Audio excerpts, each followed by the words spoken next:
tumesogea Mungu aliye hai, pate kusema nasi kila ambacho umekusudia tena mchana wa leo. Tunakushukuru na kulibariki jina lako, kwa maana wewe ni mwema na mwaminifu. Tunakutukuza tena Bwana kwa uaminifu wako, kwa ukuu wako, kwa baraka zako. Asante kwa kuwa wewe ni mwema. Asante kwa maana umekusudia kumtukuza mtu mmoja tena, Bwana wa mabwana, katika mchana wa leo. Kwa jina la Yesu Kristo aliye hai, kuna nuru inaangaza tena. Kwa jina la Yesu Kristo aliye hai, pana nuru tena umeiachilia. Kwa jina la Yesu Kristo aliye hai, sharama kata baladia. Asante kwa ajili ya uwepo wako. Asante kwa ajili ya wema wako. Asante kwa ajili ya ukuu wako. Pokea utukufu na heshima. Tuko tayari tena Bwana, ufanye mambo makubwa kwa utukufu wa jina la Bwana, katika jina la Yesu Kristo aliye hai. Amen. Mungu awabariki sana. Mungu awabariki sana.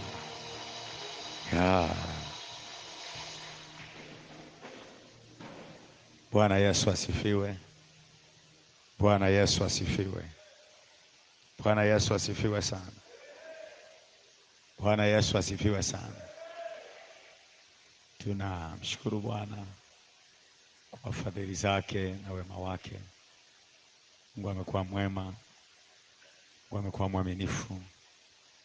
Tumekuwa na siku 8 na leo tunafika hitimisho siku zetu 8. Mungu akubariki ambaye umekuwa sehemu toka siku ya kwanza mpaka siku leo ya 8. Bwana Yesu asifiwe sana. Bwana Yesu asifiwe sana. Kwa hiyo Mungu awabariki sana. Sina mengi ya kusema, lakini kile ambacho nataka niamini na nikiwa na uthibitisho ndani kabisa rohoni kwangu ni kwamba kuna watu, there is people here ambao Bwana amewapeleka viwango vingine. Kuna watu mioyo yao imewashwa, taa imewaka moyoni. Bwana Yesu asifiwe sana. Taa imewaka moyoni. Taa imewaka moyoni. Kuna kitu ambacho Mungu ameachilia kwao, na kupitia hicho kitu kutaleta mlipuko wa uamsho mkubwa katika maisha ya watu na ndani ya kanisa hili. Bwana Yesu asifiwe sana. Bwana Yesu asifiwe sana. Kuna watu watabeba moto wa uamsho. Kuna watu watabeba moto wa maombi. Pana watu watakuwa ni kama chuma kilichowekwa kwenye tanuru la moto, alafu kilipotoka kikatoka kikiwa kimeiva moto. Hawa watu watakuwa ni watu tofauti. Hawa watu watakuwa na neema isiyokuwa ya kawaida. Hawa watu watabeba mabadiliko. Hawa watu na watu watawaona ya kwamba hawa wamebeba neema ya Bwana na nguvu za Mungu ziko juu yao. Bwana Yesu asifiwe sana. Bwana Yesu asifiwe sana. Bwana Yesu asifiwe sana. Na nilipokuwa nimekaa pale wakati tumeanza kumwabudu Bwana, hiki ndicho ambacho Mungu alinisemesha nikiwa pale. Kitabu cha Yoshua sura ya 3 na ule mstari wa 7. Mstari wa 7 akanisemesha pale, akaniambia hili ni neno kwa ajili ya baadhi ya watu. Nafikiri kwa neema ya Mungu, kabla sijaondoka nitaomba nao, kabla sijaachia madhabahu hii, kabla sijamaliza ibada hii. Akaniambia, kandeta kwenye hili neno, nasema Bwana akamwambia Yoshua, hivi leo nitaanza kukutukuza mbele ya Israeli wote. Bwana Yesu asifiwe sana. Hii leo, sio kesho, sio kesho kutwa, sio mwakani, sio miaka mitatu ijayo, sio miaka minne ijayo. Alikuwa anaongea kitu cha leo. Anasema Bwana akamwambia Yoshua, hii leo nitaanza kukutukuza mbele za Israeli wote, wapate kujua ya kuwa mimi nitakuwa pamoja nawe kama nilivyokuwa pamoja na Musa. Mungu ataanza kuwatukuza hii leo mbele za watu, mbele za wana Glory, mbele za wana Dar es Salaam, mbele za kanisa hili. Hao watu Bwana Yesu asifiwe sana. Utakawa stop, hakuna mtu atakayewazuia. Bwana Yesu asifiwe sana. Sema amina. Nitawaombea hao watu na wajua. Nitawaombea hao watu. Roho Mtakatifu amenipa neema ya kuwafahamu. I'll pray for them. I'll pray for them before I leave the altar. Kabla sijamaliza toka ibadani, I'll pray for them. Nitaomba kwa ajili yao. Bwana Yesu asifiwe sana. Sawa. Tunza hiyo kitu. Na naamini Roho Mtakatifu atanikumbusha kuombea. Karama ya talabada. Tumekuwa na semina yetu ya viwango vingine vya uamsho. Next level 5. Cha kitu ambacho tumekuwa tukiongea kuanzia day 1 mpaka leo, siku ya mwisho. Na Ijumaa na Jumamosi tumekuwa tukiongea juu ya kwa nini ni lazima kwa mwamini aombe kwa kunena kwa lugha. Kwa nini ni lazima? Bwana Yesu asifiwe sana. Bwana Yesu asifiwe sana. Kwa nini ni lazima? Kwa nini lazima kila mwana Glory ulioko hapa ujazwe na nguvu za Roho Mtakatifu na unene kwa lugha? Uombe kwa kunena kwa lugha. Uombe kwa lugha mpya. Unene kwa lugha mpya. Bwana Yesu asifiwe sana. Bwana Yesu asifiwe sana. Tumekuwa tukiongea haya. Kwa nini? Kuna baadhi ya wengine wamesema sio lazima. Na Wakristo wale ambao kunena kwa lugha sio kipaumbele chao. Lakini kwa wale ambao wamekuwepo toka tulipoanza, nimekupa sababu nyingi kwa nini tunamhitaji Roho Mtakatifu. Na anapokuja, moja ya vitu anavyobadilisha ni namna yetu ya kuomba. Bwana Yesu asifiwe sana. Ili uwe more effectively, ili uwe na ufanisi zaidi, lazima uombe kwa kunena kwa lugha kama unataka kuwa na ufanisi zaidi rohoni. Bwana Yesu asifiwe sana. Bwana Yesu asifiwe sana. Bwana Yesu asifiwe sana. Na leo kuna mambo ambayo nilikuwa sijayamaliza nilipokuwa naendelea, lakini jana wakati nimerudi, nimetulia pale hotelini, Roho Mtakatifu akawa amenisemesha kitu kingine cha kuongea leo asubuhi ya leo. Na naomba niongee juu ya aina 4 za viwango, aina 4 za kwenda viwango vingine. Aina 4 za kwenda viwango vingine vya uamsho ndani ya mwamini. Aina 4.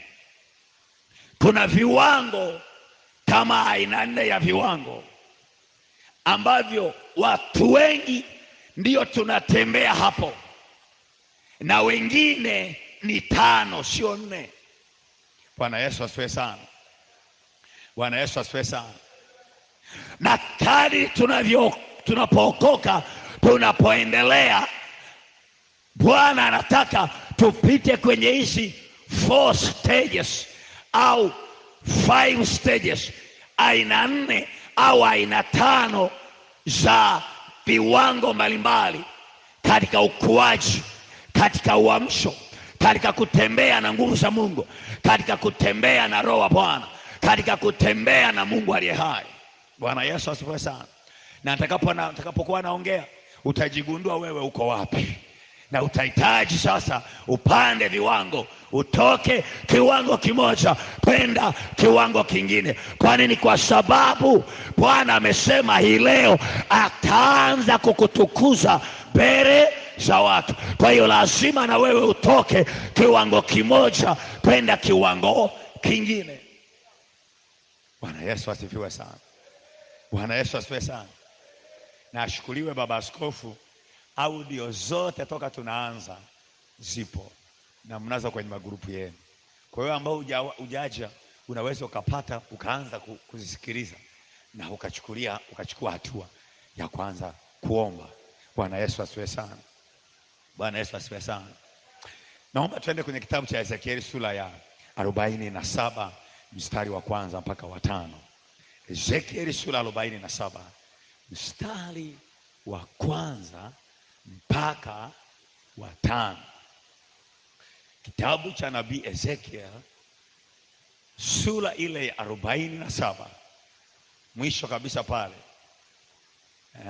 Kitabu hiki kina sura 48.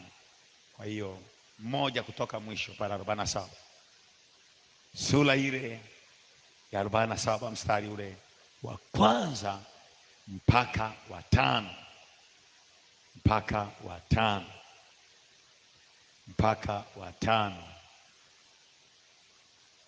Tamani nipate mtu mmoja atakanisomea, kwa sababu inarekodiwa, basi atakayesoma angesoma kupitia mic ili ishikike kwenye mic yule msomaji atakayenisomea.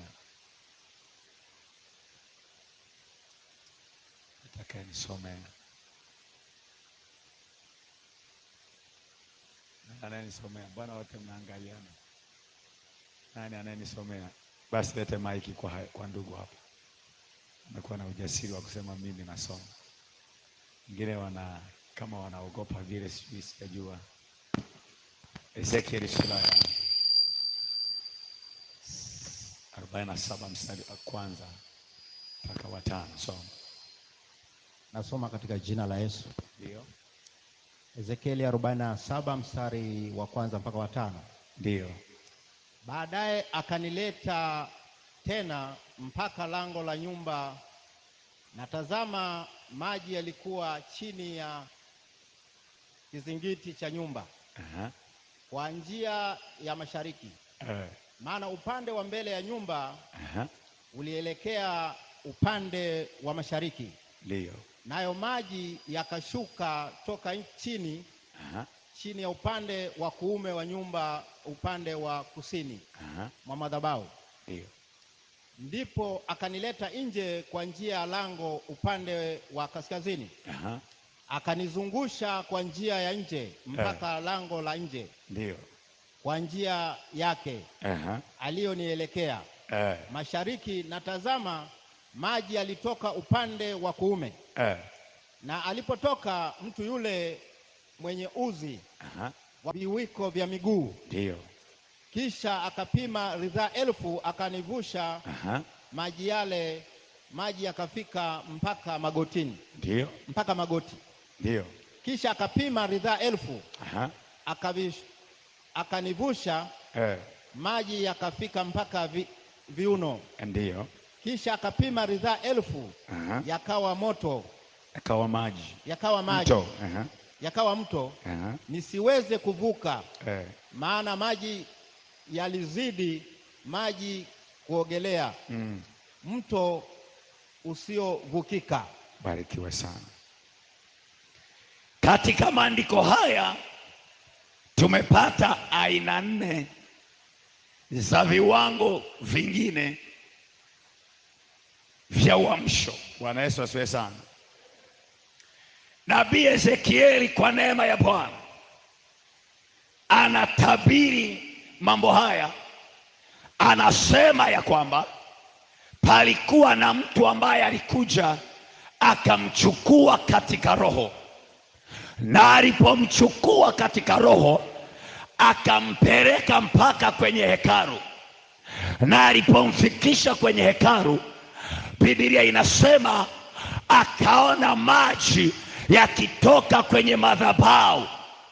Yalipokuwa yanatoka kwenye madhabahu yale maji, Biblia inasema yule mtu aliyekuwa naye alikuwa na uzi wa kupima. Alikuwa anapima yale maji, alikuwa anapima ukubwa wa yale maji, namna ambavyo wanaweza kuvuka. Kabla hawajavuka anapima, na Biblia inasema ya kwamba alipopima mara ya kwanza akapima ziraa 1000, wakavuka yale maji yakafika kwenye viwiko ya miguu. Viwiko ni mahali hapa, kwenye viwiko vya mguu. Anasema tena akapima mara ya pili baada ya kuvuka, wakakutana tena na mahali pengine, akapima mara ya pili. Alipopima mara ya pili akapima tena ziraa 1000. Biblia inasema akamvusha tena. Alipomvusha yakaja maji ya kwenye magoti. Akapima tena mara ya pili. Alipopima mara ya pili yakaja maji ya kwenye viuno.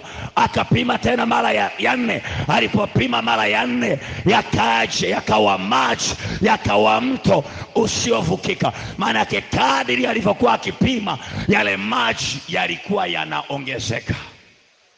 Bwana Yesu asifiwe sana.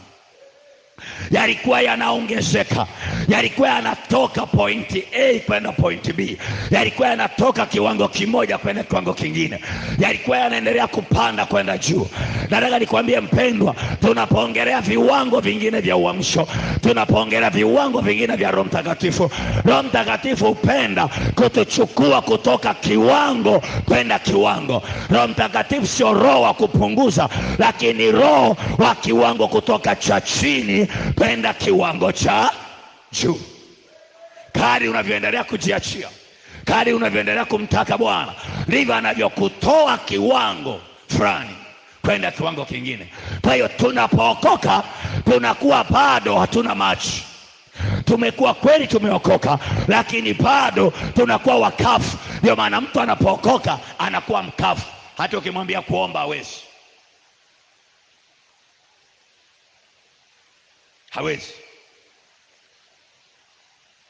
Kwani ni bado hajapokea nguvu ile ya kumsaidia. Lakini akishafika kanisani, akakubali kukaa, akaendelea, tayari anatoka kwenye ule ukavu. Roho Mtakatifu anapokuja, huyu mtu tayari anapata mtaji unaoitwa maji ya viwiko. Anakuwa stage A, maji ya viwiko. Maji ya viwiko maana yake ni kiwango kidogo cha ujazo, ni maji ambayo hayana madhara, ni maji ambayo mtu anaweza kupita, anatembea, anaweza kuinua miguu yake na miguu ile ikawa iko juu ya akawa anapita, anayaacha maji chini, anakanyaga, anaenda. Haya ni maji kwa watu ambao wamekaa kwenye mito, wamevuka mito, wanaelewa maji ya viwiko hayawezi kumpeleka mtu, hayana madhara. Kwani ni kwa sababu ni maji madogo. Maana yake ni maji yasiyo na nguvu, ni maji ya kawaida. Na walokole wengi wako kwenye hayo maji ya viwiko, maji yasiyo na madhara. Lakini asubuhi na mchana wa leo, Bwana anataka utoke hapo, uende kwenye mto usiovukika, uende kiwango kingine, uende kiwango ambacho utakuwa na madhara, uende kiwango ambacho utakuwa na matokeo, uende kiwango ambacho utamuonesha Mungu katikati ya watu. Haleluya. Maji ya viwiko, watu hawezi kumuona Mungu wako. Maji ya viwiko. Utakuwa Mkristo, unaweza kuwa kiongozi, unaweza kuwa mshemasi, unaweza kuwa mzee wa kanisa, unaweza kuwa mchungaji, unaweza kuwa nani, unaweza kuwa whatever unavyoweza kuwa, lakini bado uko kwenye maji ya viwiko. Kama unataka kuondoka kwenye maji ya viwiko, lazima utamani kutoka kwenye yale maji uende kwenye maji mengine. Kwa sababu maji, alipokuwa Ezekieli anatoa unabii wa maji, alikuwa anaongelea habari za Roho wa Bwana, kwa sababu Roho wa Bwana ametafsiriwa kama maji wakati mwingine. Anasema kwenye Isaya sura ya 44 mstari ule wa 3, anasema nitamimina maji mahali palipo pakavu. Nitamimina maji mahali palipo pakavu. Maana Roho Mtakatifu anapokuja kwenye maisha ya mtu ambaye yalikuwa ni makavu, yale maisha yanaanza kustawi. Yule mtu anaanza na kukua na ustawi. Alikuwa hawezi kuomba, anaanza kuomba.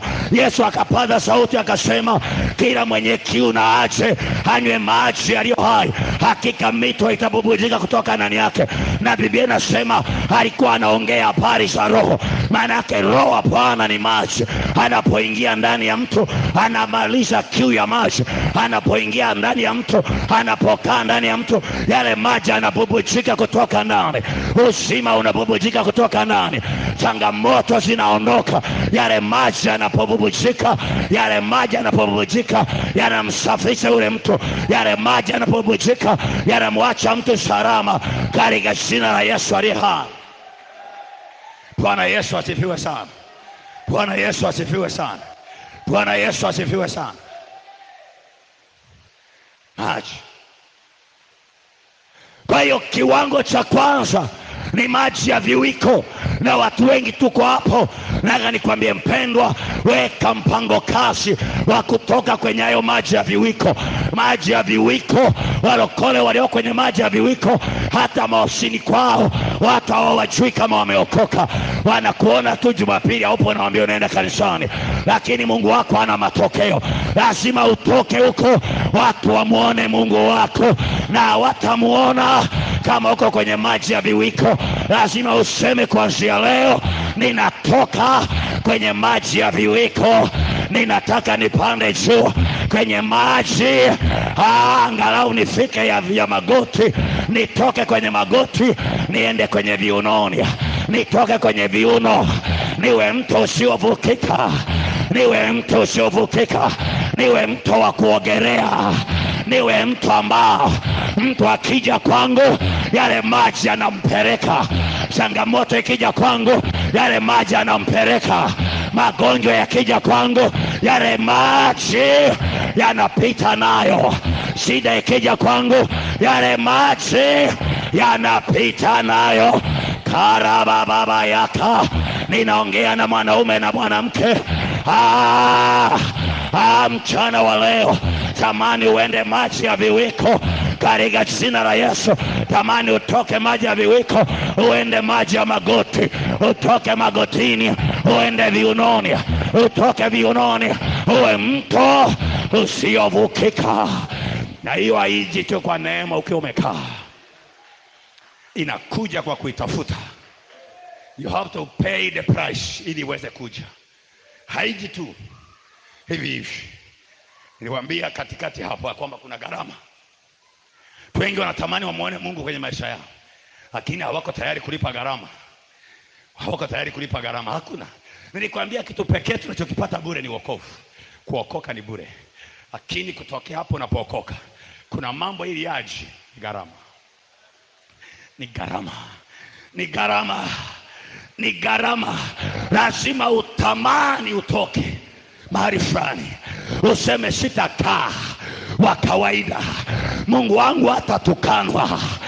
Ifike mahali upige hesabu, toka nimeokoka mpaka leo, mbona Mungu wangu ana faida?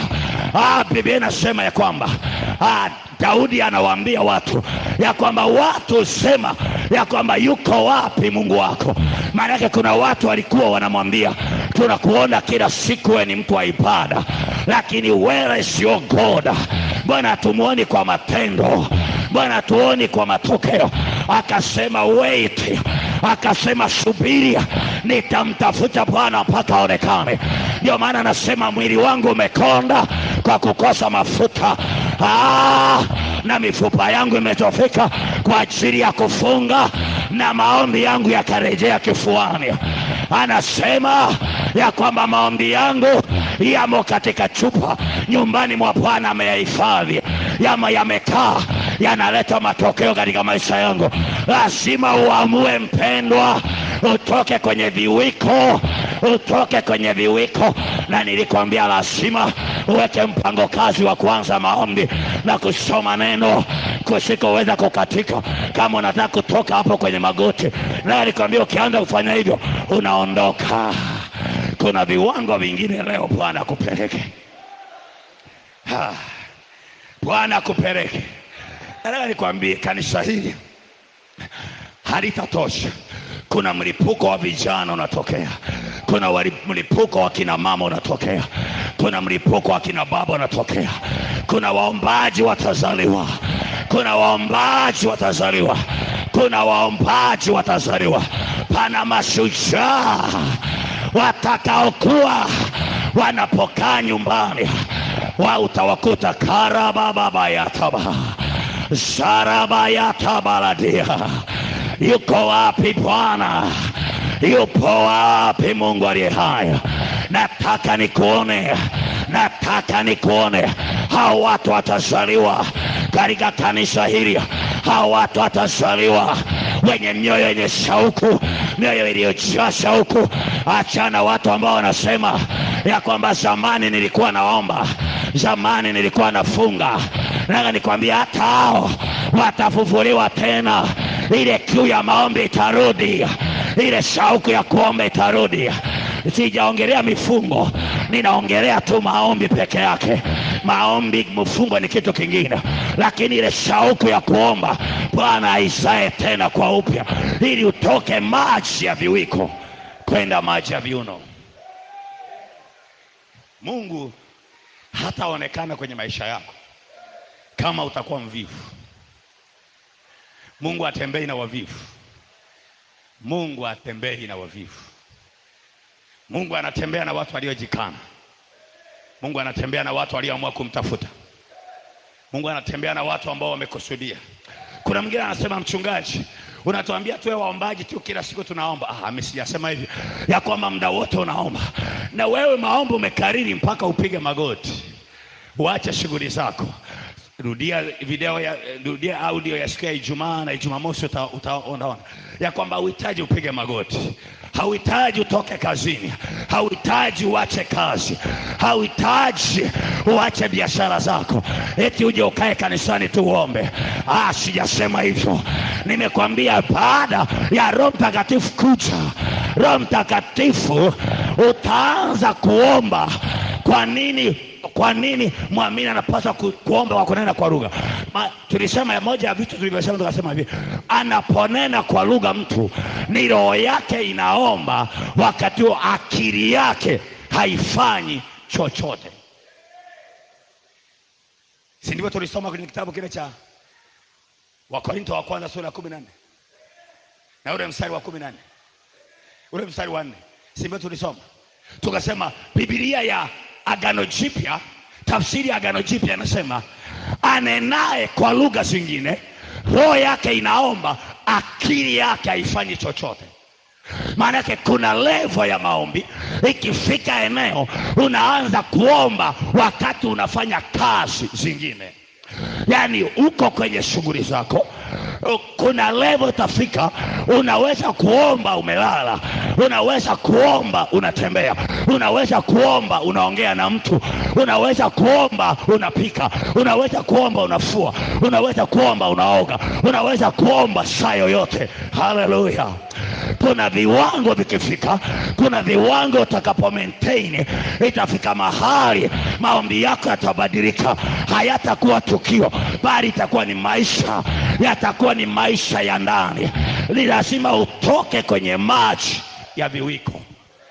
Mungu anapokuokoa anakupa kamtaji kama maji ya viwiko. Anatamani kuona unakapandisha. Ni sawa na mtu ambaye anaenda kwa mtu anamwambia nataka kufanya biashara.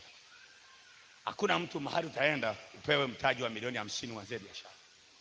Unaanza na kidogo. Kile wanachokupa kidogo wanataka waone kinakuwa. kinaongezeka. Na Mungu anapokupa kitu, anapokuashia moto ndani, anataka anze kuona unaanza mdogo mdogo, kuukuza kutoka kwenye maji ya viwiko kwenda kwenye magoti.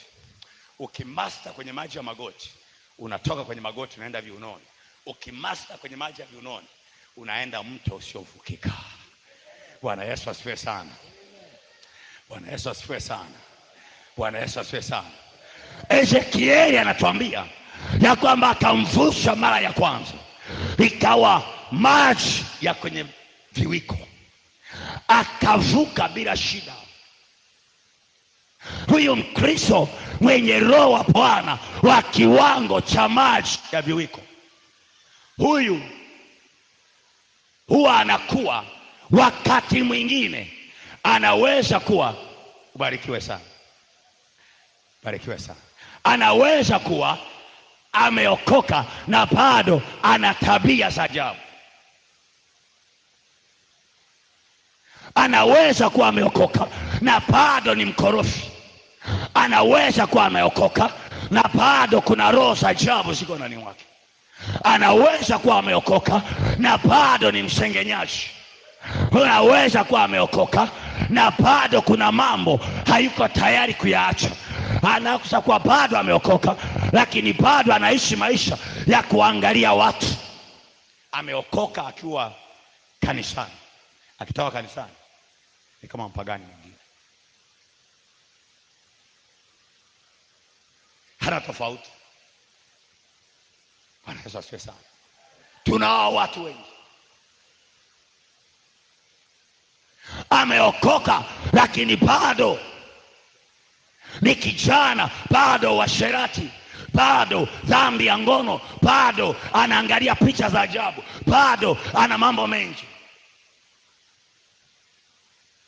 Nakutana kesha mtandaoni anaangalia picha za ngono, alafu nataka huyu atoke kwenye roho ya uzinzi, hawezi kutoka.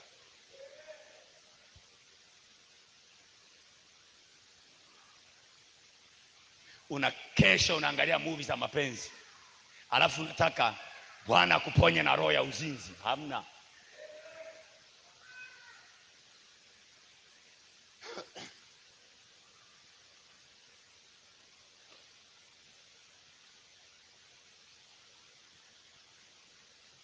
Umejaza marafiki ambao wote ni walevi, unaenda nao mpaka baa, unajifanya pale umekaa, wewe unakunywa soda, wao wanakunywa Kestrolite.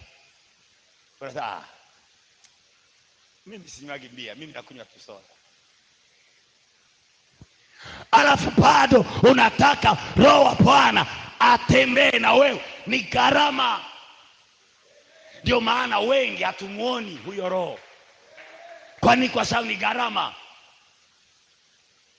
Anaitwa Roho Mtakatifu, ni msafi kuliko unavyofikiria.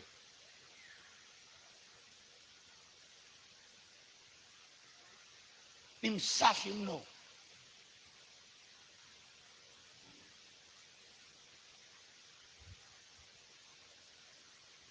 Haleluya. Bwana Yesu asifiwe sana. Bwana Yesu asifiwe sana. Katika maisha namna hiyo utabaki kwenye upako wa viwiko. Tena hata viwiko vitaisha, utabaki kwenye upako ule wa makanyagio. Maji yatakuwa kwako yamehama mpaka kwenye viwiko, yameshuka mpaka kwenye makanyagio.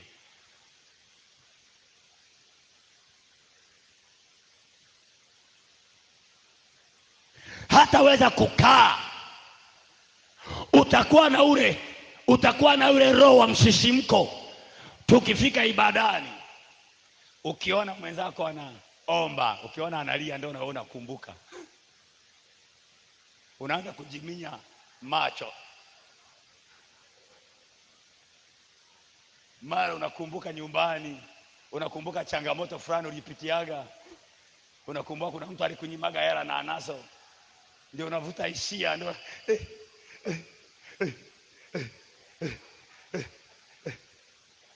huyo sio roho. Hapo umevuta hisia tu.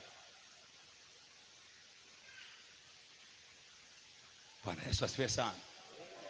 Bwana Yesu asifiwe sana. Unapotaka viwango vingine, Roho akija juu yako anakuwa automatically anakaa juu yako. Anapokaa, Biblia inasema Roho wa Bwana akamjiria Daudi kwa nguvu tangu siku ile. Sio akaja anaotoka. Tunakuwa kila siku tunaombea ujazo wa Roho Mtakatifu. Kila siku tunaombea mtu kunena kwa lugha, ananena kanisani inaishia hapo hapo. Mkute nyumbani anaomba maombi ya ukavu. Hapana. Nilikwambia unapojaa tena kunena kwa lugha, kanisani panakuwa ni padogo, lakini nyumbani kule ndio eneo lako la uwanda, ndio madhabahu yako ambayo inatakiwa itambue uwepo wa Bwana. Inatakiwa itambue ya kwamba kuna Mungu, kuna mtu wa Mungu hapa. Unatakiwa tengeneze madhabahu ya maombi nyumbani, mpaka ifike mahali kwenye eneo lako lile watu wajue hili anga kuna mtawala fulani anatawala, kuna mtu fulani ni muombaji, kuna mtu fulani pale hapa, kuna mtu fulani hapa anaomba, ndiye ambaye anatawala hili anga. Hata roho chafu sikija zinafika zinasema hapana, hii hali ya hewa kwenye hii anga haikaliki katika jina la Yesu aliye hai. Kwani ni nyumbani kule ndiko nawasha moto. Nilikwambia ya kwamba leo ni rahisi sana kumuondoa mlokole kwenye position fulani. Why? Ni kwa sababu hawana maombi. Na mbaya zaidi, wao maombi hawana, na hawana hata, kwa sababu hawaendi kwa waganga wa kienyeji, manake wako neutral, wapo. Ni rahisi kumuondoa. Kwa nini? Hawana mizizi ya kiroho.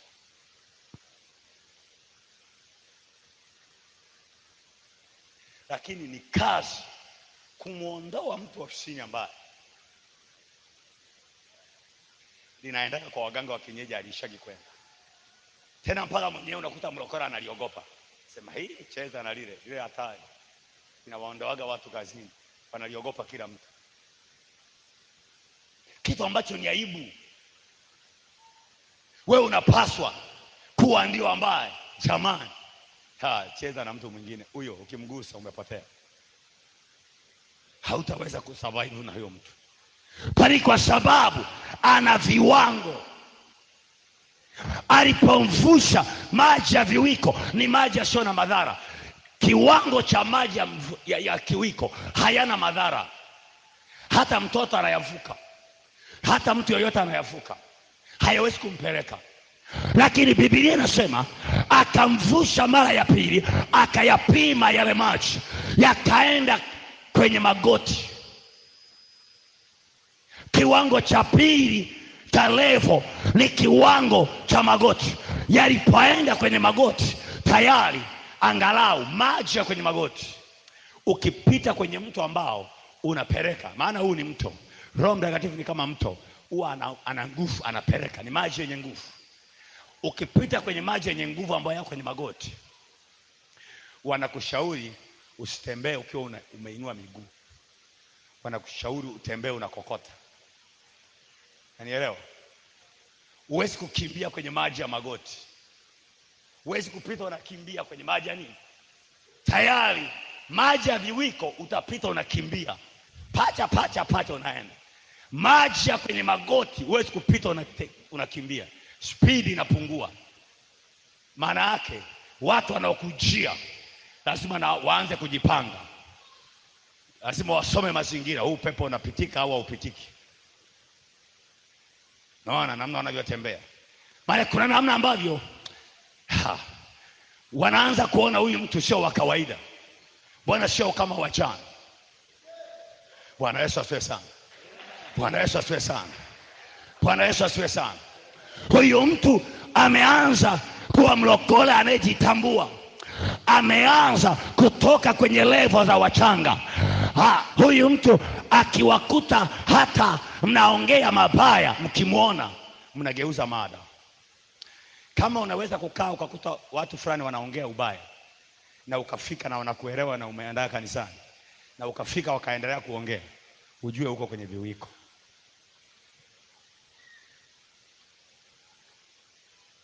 Unanielewa? Ukifika bado wanaendelea kuongea, uhitaji mtu akwambie uko kwenye viwiko. Wewe mwenyewe tu jivalue, tuseme niko kwenye viwiko bado. Hata hawajabadili mada, hawajasema jamani, kuna mtumishi wa Bwana amekuja, hebu tuachane nayo, tubadili mada. Ujue wanaelewa bado wako kwenye nini? Kwenye viwiko. Maana yake uwepo wako haujawashtua rohoni wala mwilini. Wanaona tu ni kawaida, bwana mwenzetu tu huyu. Tena wanakushirikisha eti fulani, wewe unasemaje? Unabaki unajibaraguza, unajua jamani, unajua mimi nimeokoka sasa, hayo mambo. Unajibaraguza, umeokoka nini wewe? Tayari uelewe uko kwenye nini. Lakini ukifika kwenye magoti, angalau ukifika wanapungua. Kama walikuwa 4 wanaongea, angalau wanaweza kabaki mmoja ndio anaongea, wengine wananyamaza. Jamani. Lakini haya tunaongea mwenzetu sio mazuri sana kuongea kwake. Hebu badilisheni mada. Au tu uko mbali unaona anakuja yule, tubadilisheni mada. Tumeingiliwa na mtumishi wa Mungu hapa, ataanza kutuhubiria. Tuachane na hayo. Anzeni kuongea mada nyingine. Kama wengine wanaondoka na kuondoka. Sasa mama fulani, tutaonana baadaye. Sawa. Unasema yes. Angalau nimeanza kupandisha nini? Viwango. Kuna namna ambavyo watu wanaanza kuishi. Kuna uwepo wa mtu ambaye sio sawa sawa na sisi. Na wale wanajua, wanaelewa. Anasema akanipima, kumbe ni maji ya magoti. Alafu anasema akanivusha kwenye yale maji ya magoti. Akapima kiwango cha 3. Anasema aliponipima kiwango cha 3, yale maji alipoyapima tena yakafika kwenye viuno. Maji ya viuno hawavukagi wote kwenye mto ambao maji yake yanafika viunoni. Wanaweza kupita ni wazoefu.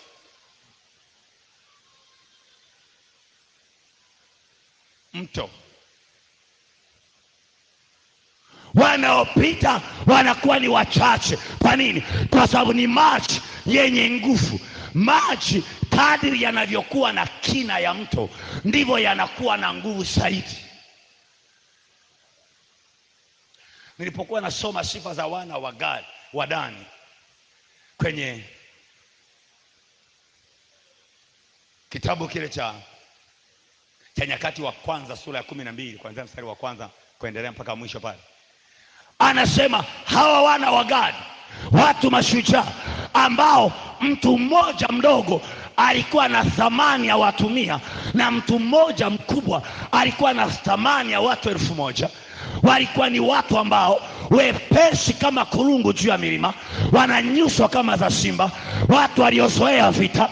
Ndio wale ambao Biblia inasema walivuka mto Yordani mwezi wa kwanza, wakati Yordani imejaa mpaka kingo zao. Wengine wote hawakuvuka. Walioweza kuvuka ni wana wa Dani peke yao. Manake mto ukishajaa, wavukaji wao wanapungua.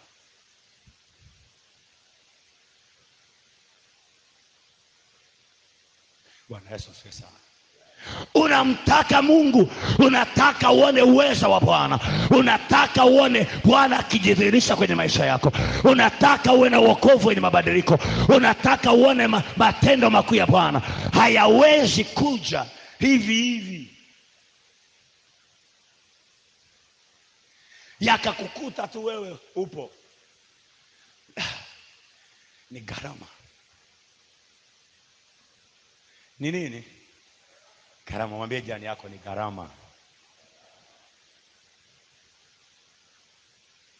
Kila mtu yeyote aliyemzilisha Mungu kwenye maisha yake, utaona analipa gharama. Danieli aliyemzilishe Mungu katika nchi ya ugeni, alifunga miaka 3 akiwa anakula chakula aina moja, mtama na maji. Wewe tukupe ugali na mchicha wiki nzima. uone kama utaweza. Utakula siku ya kwanza, ya pili, ya tatu, naanza kusema huu mchicha umekuwa kama dawa. Bwana siwezi, hauna ladha. Kile ukisikia harufu na hamu ya kula inakata. Hiyo ni wiki ya kwanza. Mwenzako alikula mchicha na mtama na maji miaka 3.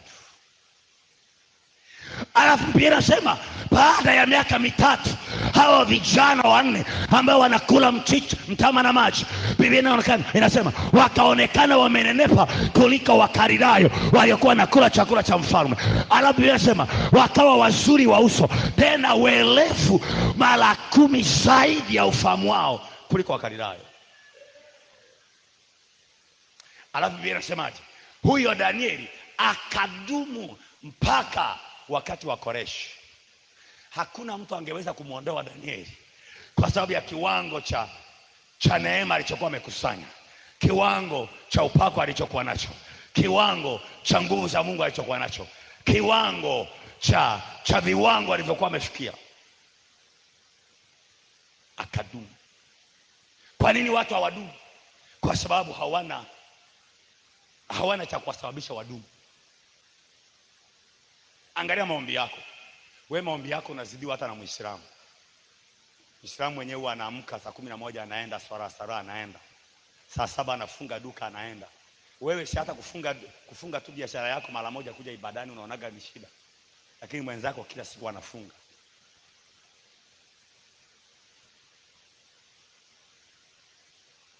Nielewa vizuri. Wewe unaona ni hasara, unasema jioni ndio muda wa wateja. Lakini ukifika kwa wenzako, ikifika saa 7 kamili ndio anataka kufunga, ukamwambia nataka kununua bidhaa, ndio anafunga hivyo, au ndio amemaliza kufunga tu, unamwambia bwana ninahitaji mzigo wa shilingi milioni 5, naomba unifungulie chapuchapu dakika 5 tu nipe mimi nienda. Atakwambia huu ni muda wa nini? Hasara, waswara. Atakwambia njoo saa 8. Tafuta mrokore yoyote, mpigie simu hata Jumapili, mwambie nataka kununua bidhaa ya milioni 5 kwako asubuhi. Haji hapa ibadani, haji. Anakuambia nilipata dharura ya kikazi.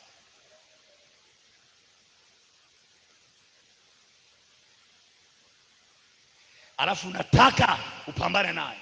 Huwezi kupambana naye rohoni, kwa sababu rohoni anamtaji kuliko wewe. Wewe unakuja kuomba kwa sababu una shida. Yeye haombi kwa sababu ana shida. Yeye anaomba kama taratibu. Kwa sababu Mungu wa Muislamu haponyi wala hafanyi chochote. Kwa hiyo haendi kanisani kwa sababu alikuwa anaumwa. Haendi msikitini kwa sababu anaumwa akapokea uponyaji. Hiyo haendi. Haendi kwa sababu ndoa yake inasumbua akaombewe ili ndoa yake ikae vizuri. Hamna. Haendi kwa sababu biashara yake inasumbua akaombewe biashara iwe nzuri. Yeye anaenda kama desturi na ana nidhamu.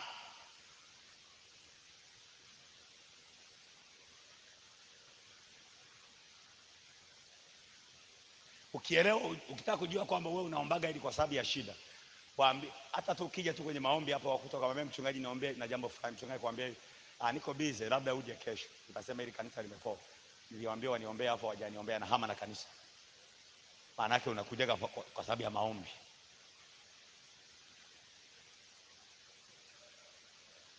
Gharama.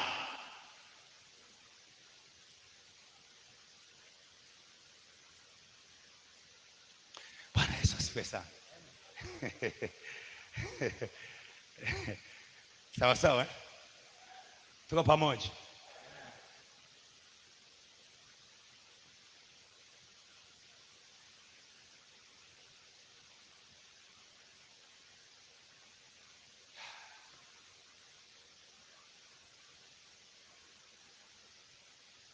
Ezekieli anasema akanivusha maji ya viunoni. Maji ya viunoni. Hiyo ni hatua kwa hatua, ni kiwango kwa kiwango. Kadri unavyoendelea kukaa mbele za Bwana, kadri unavyoendelea kumpa thamani Mungu, kadri unavyomheshimu Mungu, hata kwenye ibada zako. Wewe uone ya kwamba Wakristo wengi wanaenda kanisani muda ambao hawana kazi.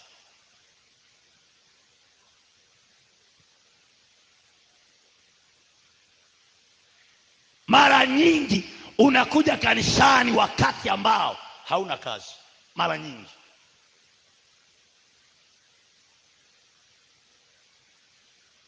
ni mfanyakazi na unajua Jumapili ofisini hawafungui.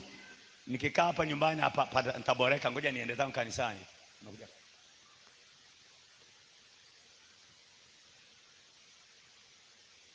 ni mara chache anaacha kazi zake anakuja kwa Bwana. Kwa hiyo kila Mungu akikuangalia anaona bado kuna viwango anavihitaji kutoka kwako ili akupeleke viwango vingine. Na hata ukija kanisani, fikiria mtu anakujaga ni mshirika wa Jumapili na akija kanisani naye anasali huko anaangalia muda. Hivi kwenye matangazo pale wamesema ibada inaisha saa ngapi? Saa 7:30. Bwana asifiwe, ni saa 8. Hao watu hawana utaratibu. Wamesema saa 7:30. Sasa mbona saa 8? Sio wazungu wao kabisa. Para za Kiafrika hizi hazinaga muda. Muda ni mali. Tukutafuta Jumatatu tuone huo muda kama kwako ni mali. Tukutafuta Jumanne tuone kwenye shughuli zako kama huo muda ni mali. Huo muda unakuwa mali Jumapili kanisani. Lakini ukiwa nyumbani huo muda sio mali. Ukiwa kazini huo muda sio mali. Unaweza ukaupoteza unaongea na watu wako tu ambao hawana faida. Unaweza ukaupoteza unaangalia movie. Unasema na refresh mind. Ukifika kanisani tayari muda unakuwa mali. Okay, tuache huko, sio kanipiga mawe. Sawa sawa. Sio kanipiga mawe. Mimi ni mjumbe tu, si wao jamani, msiniue. Sawa sawa. Tuendelee. Sawa Amina. Amina. Sasa tuseme amina. Amina. Jamani Bwana asifiwe. Jamani Bwana asifiwe. Jamani Bwana asifiwe. Amen. Tunapendana eti? Nawapenda jamani. Turudi hapa. Anasema akamvusha maji ya viuno. Anaongelea kiwango kingine cha Roho Mtakatifu. Kiwango kingine cha Roho Mtakatifu. Kwa sababu Roho Mtakatifu nguvu zake hazifiki mwisho, hazina mwisho. Ni vile kwa kadri unavyomuelewa. Ni kama umeme. Unapovuta umeme huambii ya kwamba jamani niwekeni umeme wa kiwango, kwa sababu hapa kwangu nina taa tu, sina friji, kwa hiyo niwekee umeme wa kuwasha tu taa. Eti siku ukinunua friji urudi kwao niongezeni tena umeme, nimenunua ka friji. Siku ukinunua pasi useme jamani nimenunua na pasi. Siku ukinunua siji jiko la umeme useme jamani nimenunua na jiko la umeme. Wanapokupa ile njia moja, ule umeme una nguvu zake. Ndio maana unaitwa umeme wa majumbani. Wanaamini wewe mwenye taa moja sawa, tumia. Ukinunua friji hautahitaji kurudi kwao. Ule umeme waliokupa utatosha kutumia friji. Ukinunua na ya pili freezer, ule umeme waliokupa unatosha. Ukinunua na jiko bado utaendelea kutumia. Kadri unavyotumia ndivyo unajiongeza nguvu zake, na kadri unavyopunguza ndivyo na wenyewe unakochukulia kwenye kiwango ambacho unacho cha matumizi.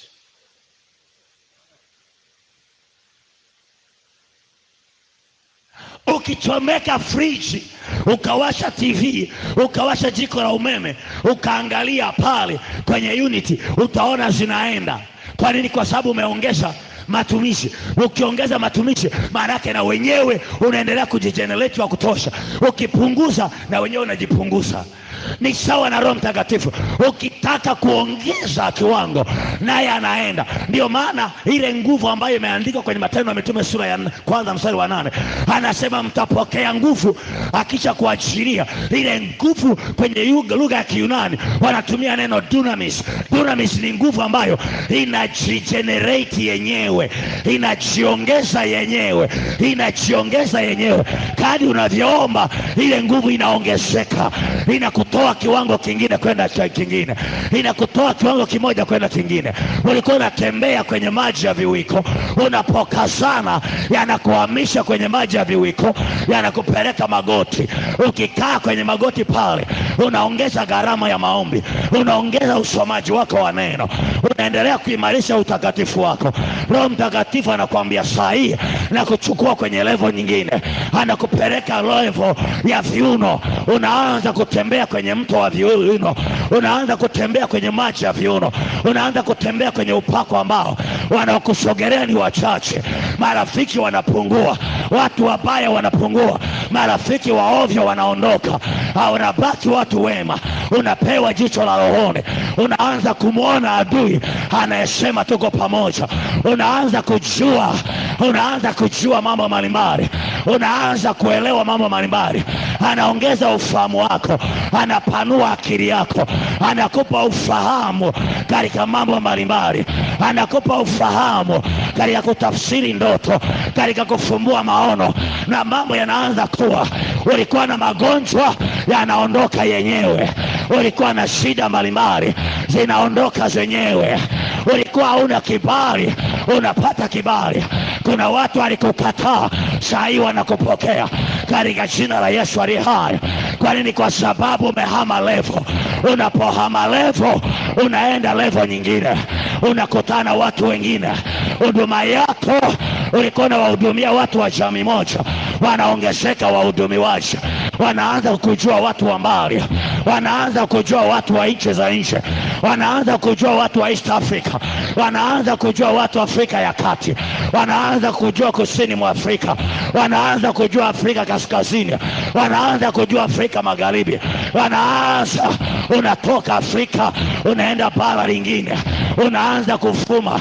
Kadri unavyoendelea unaendelea katika jina la Yesu aliye hai. Bwana akutoe kwenye upako wa viwiko, akupeleke magotini, akupeleke viuno katika jina la Yesu aliye hai. Ukifika upako wa viuno, mpendwa, ndio mambo unasema inakuwa. Ndipo Biblia inavyosema ya kwamba ulimi wangu ni kalamu ya mwandishi stadi. Chochote unachokinena anakuwa ni Bwana amenena, chochote unachokisema anakuwa ni Bwana amesema. Wote mnaimba, lakini wewe ukisimama ukiimba, kuna mtu atasema nilikuwa nasikia tumbo linauma, sasa nimepona. Nilikuwa nasikia nyonga zimekataa, lakini sasa zimeachia. Ndipo watu wanasema nilipokuwa na migogoro kwenye ndoa yangu, alipokuja mama fulani nyumbani, toka siku hiyo ndoa yangu imepona. Nilikuwa biashara yangu haiendi, alipokanyaga kwenye biashara ile mambo yamebadilika, mauzo yamebadilika. Haya karama kota. Hiyo ndio level na level, hiyo ndio level na level, hiyo ndio level na level, hiyo ndio level na level, hiyo ni level ya viuno, hiyo ni level ya viuno. Kuna mtu alikuwa anakuroga ofisini, unashangaa anafukuzwa kazi ghafla. Hiyo ndio level ya viuno, hiyo ndio level ya viuno, hiyo ndio level ya viuno. Una uwezo wa kusema watu wakakusikiliza katika jina la Yesu aliye hai. Una uwezo wa kutamka na kikawa katika jina la Yesu aliye hai. Ni level ya kwako. Petro anawaambia watu ya kwamba hadini kwa ajili yenu na watoto wenu. Hii sio kwa ajili ya watu fulani, hii ni kwa ajili ya kila moja. Ukiamua anakupeleka upako wa viuno, upako wa viuno mama, upako wa viuno. Mume wako ataelewa ya kwamba anafanikiwa kwa sababu ya maombi yako. Upako wa viuno, upako wa viuno. Familia yako watayategemea maombi yako. Upako wa viuno. Watu watafanya jambo kwenye familia bila kukutafuta, watatafuta kujua unasema nini, watahitaji kusikia neno lako. Upako wa viuno, upako wa viuno. Kuna watu watainuliwa kwa ajili ya maisha yako, kuna watu watainuliwa kwa ajili ya maisha yako, kwa ajili ya kazi yako. Utashangaa kuna mtu anakuja anakuambia ninataka tuungane kwenye biashara, nina mtaji mkubwa kuliko wewe, nataka tufanye biashara pamoja. Kwa nini? Upo kwenye upako wa viuno, upo kwenye upako wa viuno, upo kwenye upako wa viuno. Bwana akupeleke kwenye upako wa viuno, kwenye upako huo, upako huo, upako huo kijana. Utakapomaliza masomo yako, upako wa viuno utakupa kazi yako. Upako wa viuno utakupa mke mme sahihi. Upako wa viuno utalinda ndoa yako. Upako wa viuno, upako wa viuno, wa viuno, wa viuno. Biblia inasema sitafanya jambo bila kuwa taarifu. Ni upako wa viuno. Kabla jambo halijatokea unashangaa unalijua. Haleluya! Nilikwambia jana ya kwamba Biblia inasema kwenye kitabu cha Wakorintho wa pili sura ya Wakorintho wa kwanza sura ya 2 na ule mstari wa 9 na kuendelea. Anasema mambo mazuri sana. Anaongea habari za roho ya mwanadamu. Anasema hakuna afahamu mambo ya binadamu isipokuwa roho iliyoko ndani ya binadamu. Lakini mambo yale ambayo jicho halikuyaona wala sikio halikuyasikia wala hayakuingia moyoni mwa mtu, mambo hayo Mungu amewafunulia wale wapendao. Maana kuna mambo ambayo hatuyajui. Kuna mambo ambayo hata hayakuingia kwenye moyo wa mtu. Kuna mambo ambayo sikio halijawahi kuyasikia. Lakini watu ambao wana roho wake amewafunulia wale watu. Anasema kwa maana roho hujua yote, hata mafumbo ya Mungu. Roho inajua yote. Mtu mwenye roho wa Bwana maana yake anayajua yote. Anayajua. Mkikaa kwenye kikao mkamsema, Roho Mtakatifu anamjulisha ya kwamba kuna watu walikuwa wanakusema, wanapanga 1 2 3. Wamepanga ukipita hii njia wakuangamize. Unashangaa asubuhi Roho anakuambia usipite hiyo njia, pita njia nyingine, pita njia nyingine, pita njia nyingine, pita njia nyingine. Watu wenye viwango hivyo, unaona Roho anamwambia anaenda kuchukua mzigo wa biashara. Anamwambia leo, this time usichukue hii biashara, kwa maana sioni soko zuri mbeleni. Chukua nguo za watoto. Au unamwambia Roho akili nimezoea kuuza nguo za wanawake. Anakuambia hapana, sioni soko la nguo za wanawake, ninaona soko la nguo za watoto. Beba. Yani hakuna wakati mbaya utakutana nao. Kwa nini? Roho anakujulisha yote. Sasa sisi tumemgeuza roho wa kunena kwa lugha kanisani. Kumbe roho tunaweza kumtumia kwenye biashara. Kumbe roho wa Bwana anaweza kumtumia ili usipate hasara. Kwa sababu Danieli alikuwa na roho bora.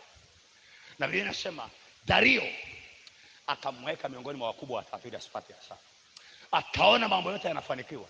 Akaazimu kumuinua juu ya maakida wote na maliwali wote na mawaziri wote. Wakainua wivu. Wakasema tutafute kosa lake. Nilikwambia hivi, mtu anayeomba huwezi kumtoa ofisini. Huwezi. Utafanya njama gani? Kwa sababu walifanya kwa Danieli hawakuona. Wakasema tukimtafuta kwenye mambo ya ufalme ataona kosa. Tumeshindwa, tumekosa. Tumtafute wapi? Tumtafute kwa Mungu wake. Tufanyeje? Kwa Mungu wake ni mwaminifu pia. Anasali, anaomba mara 3 kila siku. Kila siku. Na alikuwa ni mfanyakazi kama wewe. Tena wewe unafanya kazi kwa email. Unafanya kazi kwa simu, WhatsApp. Unaweza ukawasiliana. Wakati huo hakuna email. Wakati huo hakuna gari la kawaida la kutumia petroli. Wakati huo hakuna WhatsApp.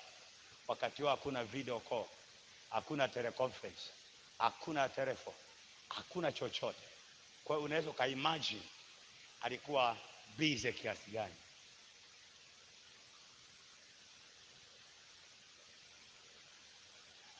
Na wakati huo anasimamia, ni mkubwa miongoni mwa watatu katika majimbo zaidi ya 127 duniani kote. Wanasafiri kwa farasi. Anategemea taarifa ziletwe kwa farasi. Pamoja na ubize wote, alikuwa anaomba mara 3 kila siku. Biblia inasema kama ilivyo desturi ya.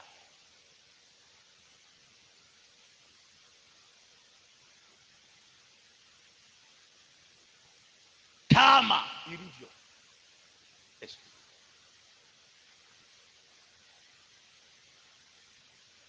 Wewe desturi yako ni ipi?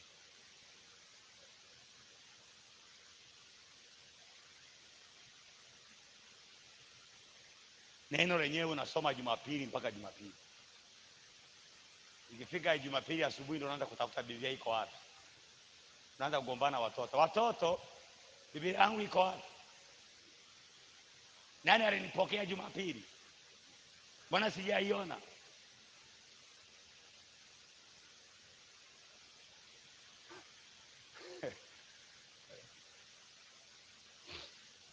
Haujui.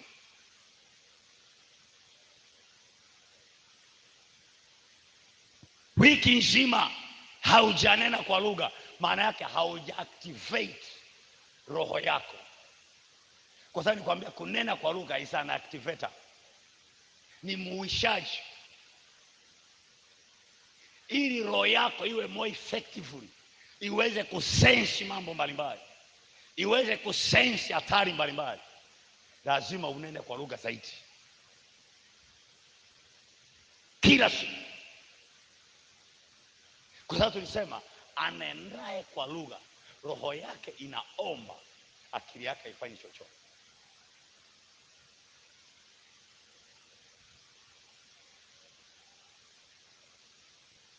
Kwa hiyo anayenena, maana yake roho yake inakuwa very sensitive. Inaweza kusensi kila hatari yoyote inayokuja, kila anguko linalokuja.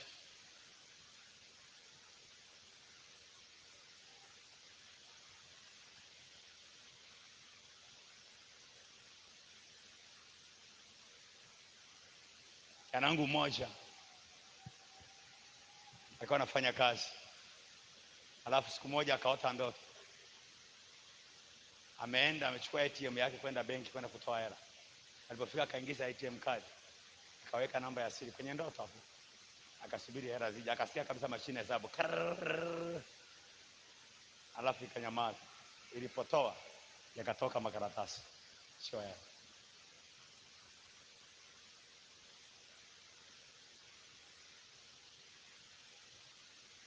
Alafu akafanya kosa lile ambalo Mungu anawaambia kwenye Ayubu 33:14 na 15. Ya kwa Mungu hunena mara moja, naam hata mara ya pili, japokuwa mtu hajali. Akasema ATM makaratasi wapi na wapi? Mimi niko kazini. Kama mwezi wa kwanza, mwezi wa pili, mwezi wa tatu,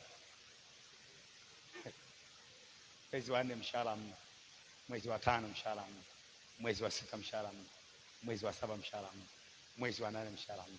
Akakaa kazini miezi 4 na salary. Hali ngumu. Ndio akakumbuka. Ile ameenda kuomba. Ile ndoto ikajirudia, inamkumbusha. Unakumbuka hiyo ulitoa nini? Karatasi. Afaka take it easy. Kumbe ni roho ilikuwa ina sense mambo yanayokuja. Bwana Yesu asifiwe sana. Kwa hiyo unaponena, maana yake roho yako inakuwa more effective. Inafanya kazi kwa ufanisi wa hali ya juu. Inaweza kuelewa hatari yoyote inayokuja. Na ukaelewa kabisa, kumbe kuna kitu fulani kinakuja. Watu waliobobea katika mambo ya ufalme wa giza wana saini zao. Kuna saini akiiona tu anagundua kuna hali ya hewa imefanyaje, imebadilika. Hata kama alikuwa na kazi anaacha, anakimbia kwenye chumba chake. Najua hapa lazima kuna kitu kinakuja cha hatari, lazima nikajikoki, nikakae sawa sawa na mimi. Sasa warokore umempuuza ambaye anaweza kuwasaidia wao kuelewa. Kwa hiyo wanatembea kwenye viwango vya chini. Hawatakuwa hawaelewi. Watakuwa wanapatwa na mambo bila wao kujua.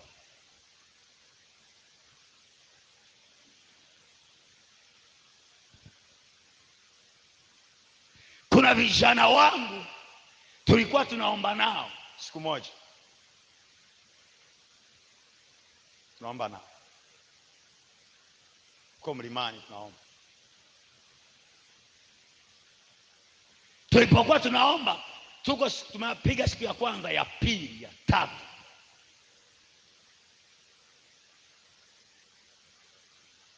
Roho Mtakatifu akanionyesha kwa watatu. Wawili wameng'atwa na nyoka.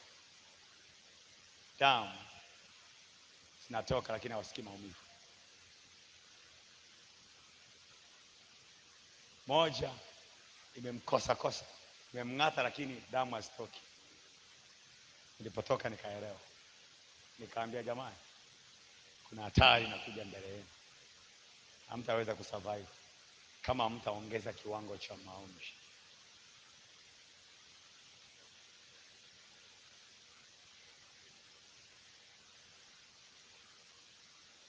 Bwana Yesu asifiwe sana. Nikwambie nini kilitokea?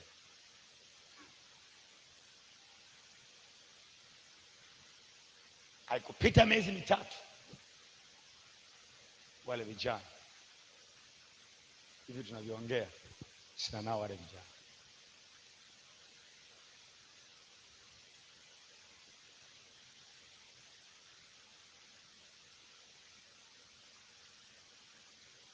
Yaani hawapo kwangu. Wapo wanaendelea na maisha mengine huko, lakini hawapo kwangu.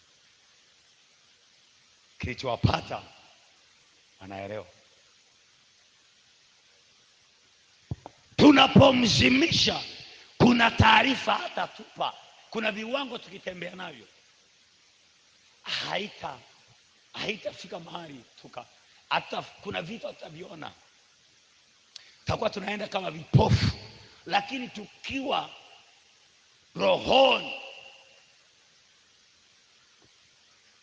tutaanza kuelewa, kumbe kuna hiki. Kuna upako ukifika angalau kwenye level ya viuno, au angalau kwenye viwiko, kwenye magoti, kutoka kwenye magoti kuja kwenye viuno. Ukiwa unacheza hapo angalau katikati, kuna mambo utaanza kuyaona.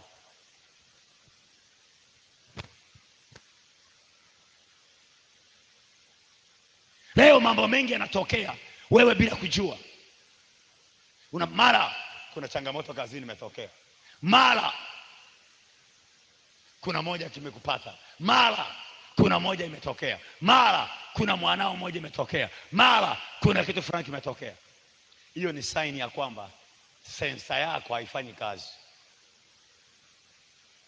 Ndio maana wiki hii tuko hapa kuifanya sensa yako iweze kuwa more effective, iweze kudetect. Bwana Yesu asifiwe sana. Uwe na detector kwenye kompyuta yako. Yaani virus akiingia una detect mara moja ya kwamba kuna kitu fulani kimeingia. Bwana Yesu asifiwe sana. Anasema ya kwamba akapima mara ya pili. Alipopima mara ya 4, alipopima mara ya 4, anasema Ezekiel, ukawa mto usiovukika, maji ya kuogelea. Maji sio ya kutembea, sio ya kukimbia, sio ya kuvuta miguu, ya kuogelea. Wanaoweza kusurvive kwenye hao maji ni waogeleaji, wazamiaji, sio watembeaji. Watu ambao waliokulia kwenye maji, watu ambao waliojifunza kuogelea. Ndio maana huko Dar es Salaam hapa wewe kuna bahari, lakini tukikubeba na kutupa majini unaanguka kama shilingi ya hela tubulu, unaenda moja kwa moja mpaka chini. Hawezi hata kujitetea. Lakini kuna mwingine ukimtupa majini angalau atajitetea, ataogelea. Labda uwe umbali mrefu kufika nchi kavu, atakwama, si kwa sababu hawezi kuogelea, kwa sababu amekuwa mbali, ameishiwa pumzi.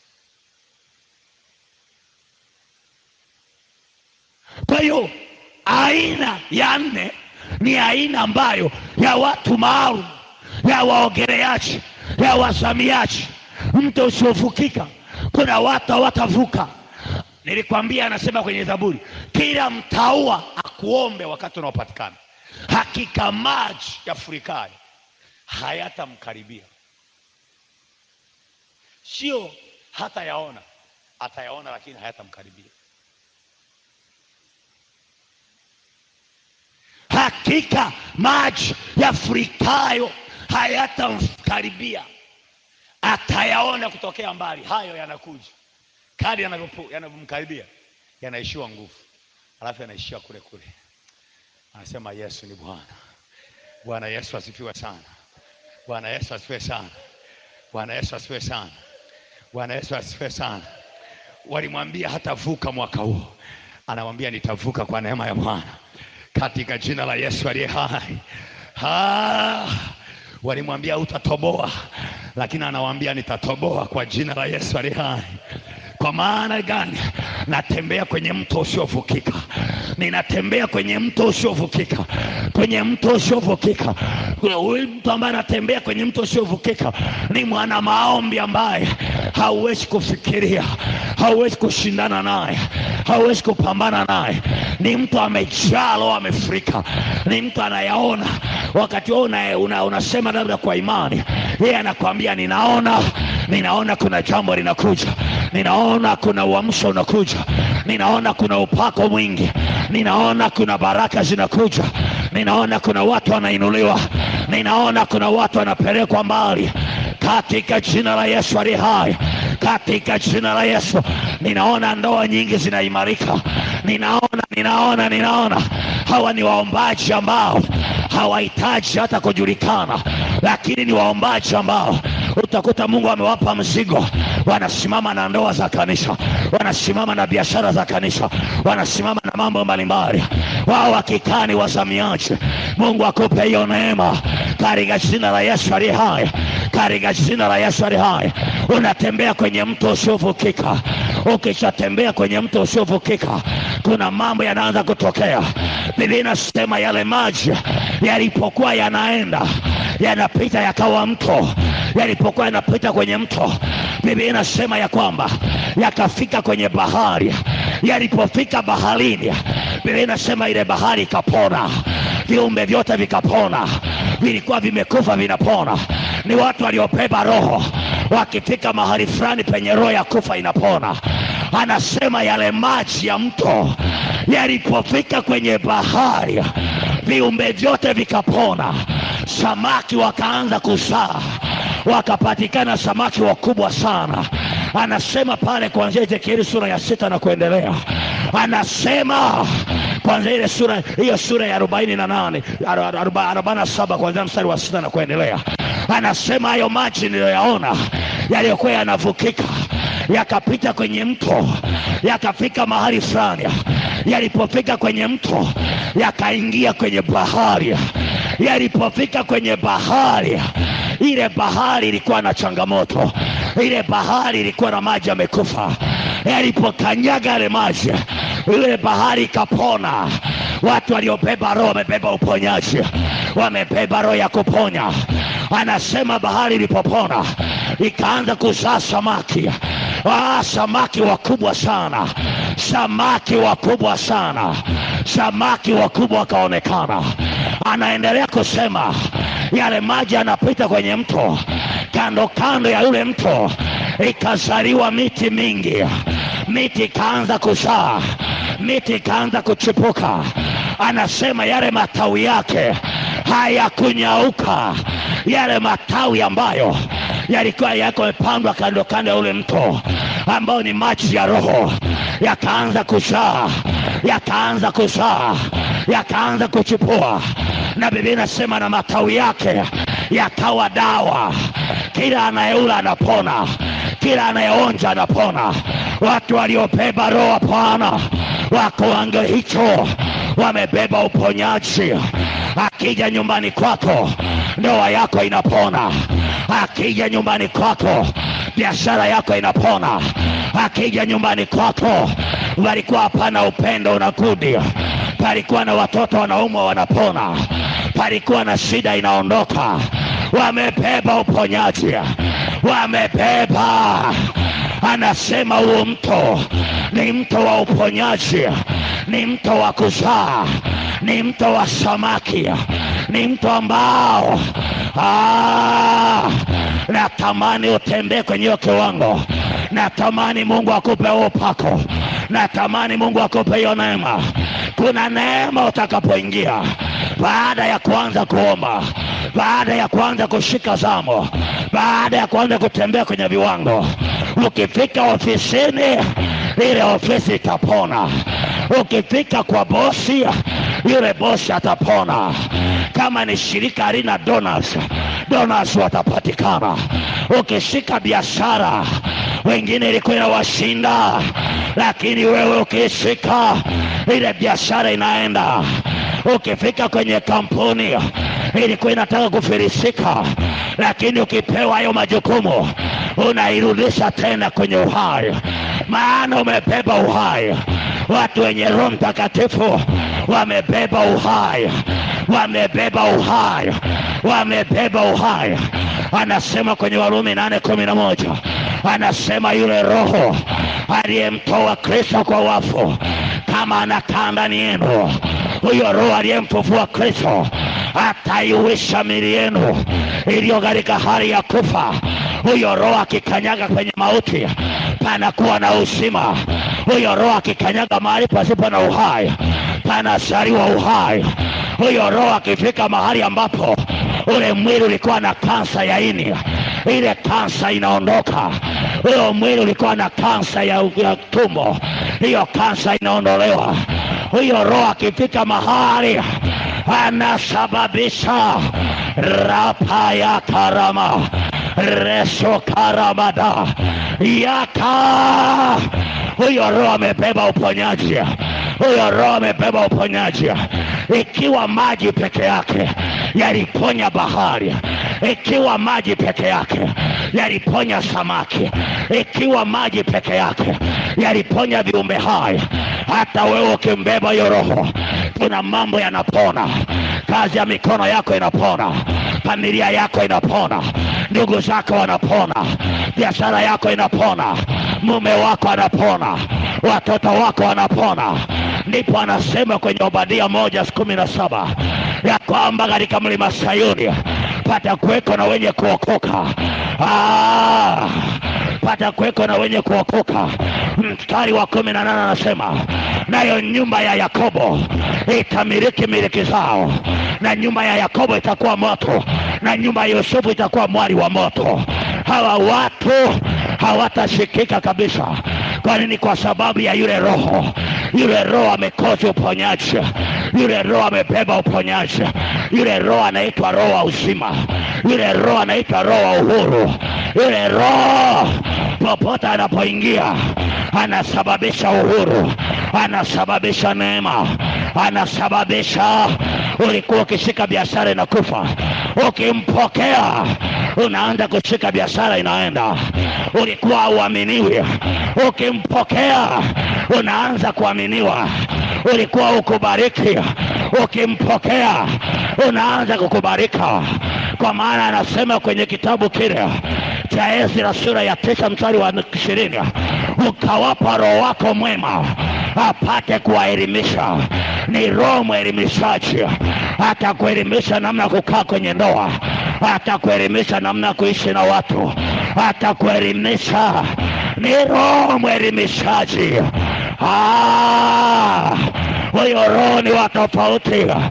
Karama ya kabaladia resuraba ya taba.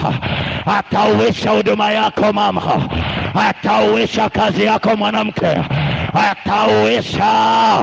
Watu wamekudharau, watu wamekupesa, watu wamekuona wa kawaida. Wewe mtafute Roho, atakupa heshima, atakuheshimisha, atakufanya uwe na heshima, atarejesha heshima yako, atarejesha heshima yako, atarejesha heshima yako, atarejesha heshima yako, atarejesha heshima yako. Huyo Roho akija, huyo Roho akija. Musa anawaambia wana wa Israeli ya kwamba Bwana amemuita Bezaleli kwa jina lake, naye amempa roho ya akili kwa ajili ya kubuni mambo mbalimbali. Huyo ni roho mbunifu. Akija kwenye maisha yako atakufanya kuwa mbunifu, atakufanya kuwa wakosho wa kawaida, atabadilisha maisha yako. Huyo roho atokaye kwa Baba, huyo roho atokaye kwa Baba ametukirimia. Paulo anawaambia wa Korinto, hatukupokea roho wa dunia, hatukupokea roho wa dunia, bali tulipokea roho atokaye kwa Baba, kusudi tumekirimiwa kuyajua yatokayo kwa Baba, tuyajue mambo ya Mungu. Rakaramakota repakaramayaka. Natamani leo, natamani mchana wa leo kuna watu waende viwango vingine, kuna watu waende another level, kuna watu wapelekwe viwango vingine, kuna watu wazamishwe, kuna watu wasame ndani, kuna watu wasame, pana watu watazamishwa, pana watu leo watatolewa kwenye ukawaida, watatolewa kwenye ukawaida. Haya kalamaya, haya karamakurabaya, irakatabaladea, resurabakaraba, imakandalabayataba, resurabakarabayandaba. Ninaona neema ya Mungu imetawala, ninaona neema ya Bwana ipo, ninaona neema ya Bwana mchana wa leo, ninaona neema ya Bwana leo. Pana watu wanatolewa kwenye vilio vyao, pana watu wanatolewa kwenye machozi yao. Daudi na wazao wake ametupwa katika nchi asioijua. 29. Nchi, lisikie neno la Bwana. Bwana asema hivi, andika habari za mtu huyu, ya kwamba hana mwana, ya kwamba hana watoto, ya kwamba mtu huyu hatafanikiwa siku zake zote. Maana hapana mtu katika wazao wake atakayefanikiwa akiketi katika kiti cha enzi cha Daudi na kutawala katika Yuda. Huyu ni mtu aliitwa Konia. Biblia inasema nchi inaambiwa andika habari za mtu huyu. Kumbe kuna nchi inaweza ikawa inajua habari za mtu, kama nchi inaweza kujua habari za mtu katika ubaya, kuna nchi nataka leo ijue habari zako katika wema. Kuna watu waandike habari zako, kuna watu waandike habari zako. Pana habari za watu zinaandikwa, kuna nchi inaandika habari zako, pana nchi inaandika repakalabayata. Kuna nchi itaandika leo, kuna nchi itaandika leo. Nchi andika habari za mtu huyo, ya kwamba atafanikiwa, ya kwamba atakuwa na wana, ya kwamba ataketi katika kiti cha enzi cha Daudi, ya kwamba atamiliki, ya kwamba atatawala, ya kwamba atakuwa na wana, ya kwamba atamiliki ufalme, ya kwamba huduma yake itakuwa. Haijalishi hata kama kwenye familia yenu watu hawafanikiwi, watu wamewekewa beria, watu wameambiwa huwezi kuvuka kiwango kile, watu wameambiwa huwezi kuvuka hatua ile, watu wameambiwa huwezi kuvuka kiwango kile, wanaolewa, wanaachika, wanasalia nyumbani tu. Leo nimetumwa na Bwana niambie nchi kwa ajili yako, na iambia nchi kwa ajili yako, ya kwamba nchi lisikie neno la Bwana. Bwana asema andika habari za mtu huyo, andika habari za mtu huyo, andika habari za mtu huyo, ya kwamba atamiliki, ya kwamba atatawala, ya kwamba atajulikana, ya kwamba Bwana atajitukuza, ya kwamba Bwana ataonekana, ya kwamba atamletea Bwana matunda, atamuinulia Bwana uzao, atamuinulia Bwana watu, atamuinulia Bwana. Karabasharabada. Ninaongea na mtu leo, ninaomba niongee na mtu, naomba niongee na mtu, naomba niongee na mtu, naomba niongee na mtu. Biblia inasema andika habari za mtu huyo, na mimi leo kwa jina la Yesu ninasema nchi andika habari zake, Tanzania andika habari zake, ya kwamba kijana huyo ataonyesha nguvu za Bwana, ya kwamba kijana huyo kizazi chake kitakuwa cha kawaida, ya kwamba watoto wake hawatakosa ada ya kusoma, hawatakosa kujenga, hatakosa kazi. Andika, andika, andika habari zake, andika habari zake, andika habari za kanisa hili, ya kwamba pana vijana wataibuka, pana vijana watazaliwa upya, pana wanawake na wanaume watazaliwa rohoni, watakuwa wahubiri wa Injili, watakuwa washuhudiaji. Madhabahu, andika, pana watu wenye wivu watainuka, pana watu wenye wivu watainuka, pana watu wenye wivu watainuka, pana waombaji watainuka, pana wasoma neno watainuka, pana manabii watainuka, pana mitume watainuka, pana wainjilisti watainuka, pana wachungaji watainuka, watainuka, wanawake wasiozaniwa, wanaume wasiozaniwa, vijana wasiozaniwa. Nafikiri bado hujanielewa. Ninasema nataka nitabiri kujua mtu, nataka niongee na kwa jina la Bwana, nataka niseme kwa jina la Bwana ya kwamba Bwana asema, andika habari za Glory Temple International, andika habari zake. Pana wanawake wanazaliwa upya, pana watu wanazaliwa watakao libeba jina la Bwana, watakao sharabarabaraba rakalabaya, watakaomba maombi ya moto, watakaomba maombi ambayo yatabadilisha kizazi, yatabadilisha kizazi, yatabadilisha, kwa jina la Yesu aliye hai.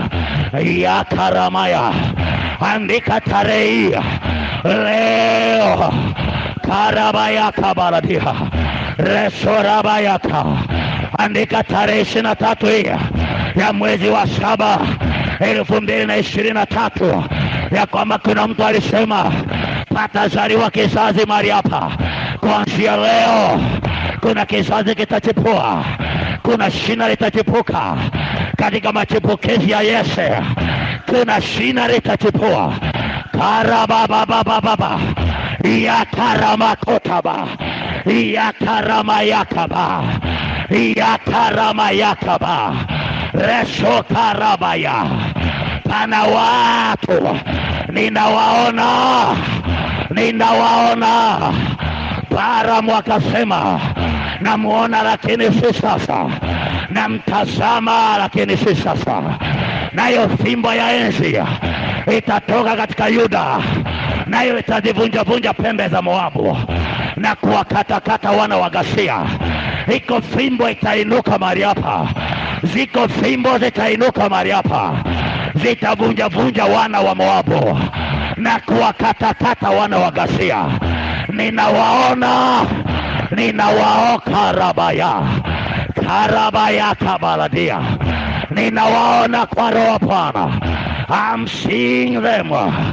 Ninawaona mabinti, ninawaona vijana, ninawaona wanawake.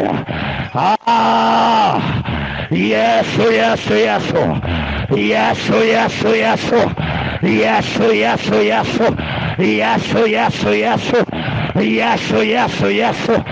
Simama kwa miguu yako. Karakarabakota sharabarabarabarabaraba sharabarabarabarabaraba sharabarabarabarabaraba sharabarabarabarabaraba sharabarabarabarabaraba yakatalabada yatalabaya. Watakaobadilisha mazoea watatoka kwenye mazoea ya kawaida, watatoka, hawatabeba jina la Yesu kwa mazoea, watalivirisha jina la Yesu mahali hapa. Watu wataona miujiza itatendeka, ishara zitatendeka.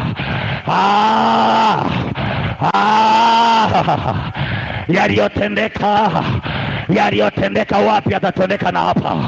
Yaliyotendeka kwenye viwanja vikubwa yatatendeka na hapa, yatatendeka na hapa, yatatendeka na hapa, yatatendeka na hapa, yatatendeka na hapa, yatatendeka na hapa, yatatendeka na hapa, yatatendeka na hapa, yatatendeka na hapa.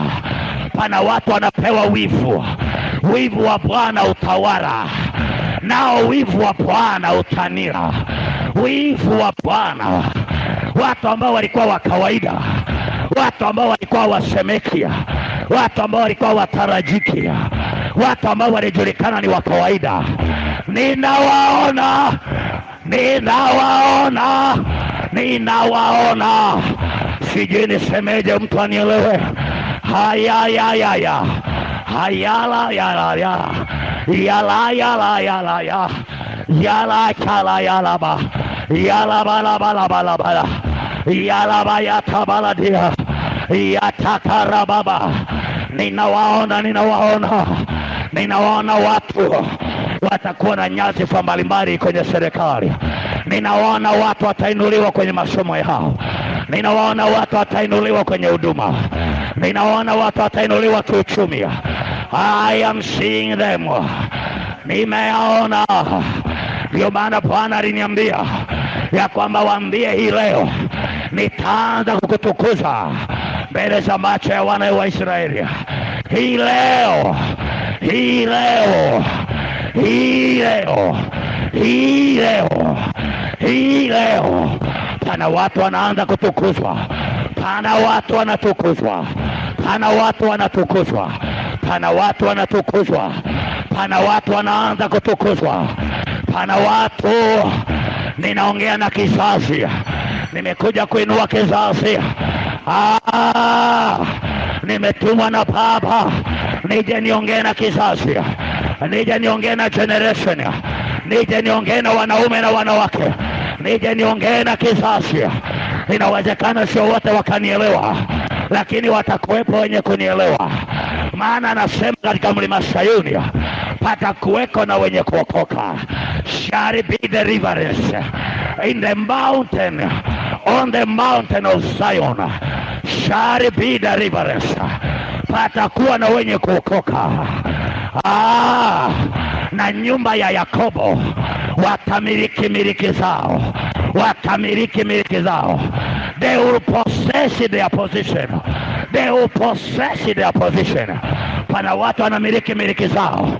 Watamiliki miliki zao za ndoa. Watamiliki miliki zao za maombi. Watamiliki miliki zao kwenye biashara. Watamiliki miliki zao kwenye ofisi. Watamiliki miliki zao kwenye huduma. Watamiliki miliki zao. Watamiliki miliki zao. Rama karamaya. Rikaramamaya ndamaya. Sarabarabarabara. Resolabaya. Rikalamayanda. Rinara sotaramaya. Rinara kotaya. Rinara kotaya. Rinara kotaya laba. Resotalabayataba. Risotakalabaya. Lesotakalayataba. Lesotakalabadia. Diasolabadabadi. Desotalabagadia. Lesotakalayataya. Salabayatakaya. Salabayatabaladia. Salabayakalamaya. Zilakalamayata. Lisotalamayataba. Likalamayatatabaladia. Likasalabayataka. Likosatalakataba. Likosakalabayataba. Likalabatalabadari. Selatakalabaya. Likolasutakata. Lesotalabayataba. Lesatalaba. Hayayayayayaya. Shalabaya. Sharabarabara. Pana kizazi kinainuka. Pana kizazi kinainuka. Pana watu wanainuka upande wa mashariki. Balaki akasema pana watu wanakuja ng'ambo ya Yordan. Wanainuka. Wanailamba nchi yangu kama ng'ombe alambavyo majani. Pana watu wanakuja. Wanainuka jeshi la Mungu. I see the army of God, the army of the Lord, jeshi la Mungu aliye hai, jeshi la Mungu, watu mashujaa, watu waombaji, watu wenye kiu, watu wenye shauku, watu nawaona, nawaona, nawaona, nawaona, nawaona.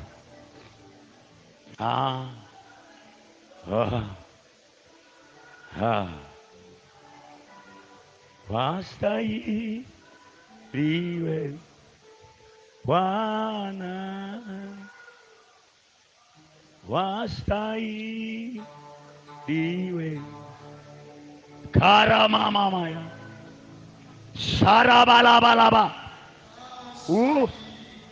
Haya haya kaya laba kalabaya kalabaya kalabaya taba kalabaya tabaladia. Ndio wastahili wewe Bwana, mwana wa Mungu aliye hai, mwana wa Mungu aliye hai. Wastahili mwana kondoo, wastahili mwana kondoo kupokea heshima, kupokea utajiri, kupokea uweza, kupokea mamlaka.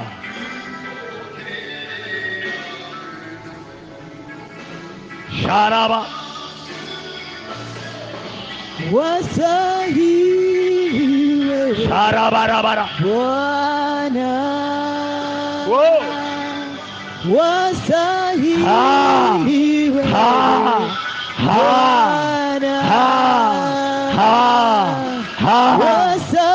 wastahili wewe Bwana, kupokea utukufu. Wastahili Bwana, mwambie Bwana wastahili, wastahili, wastahili. Inua mikono yako mwabudu Bwana. Wastahili, wastahili, wastahili, wastahili, wastahili Bwana, kupokea utukufu. Wastahili wewe Bwana, wastahili, wastahili, wastahili.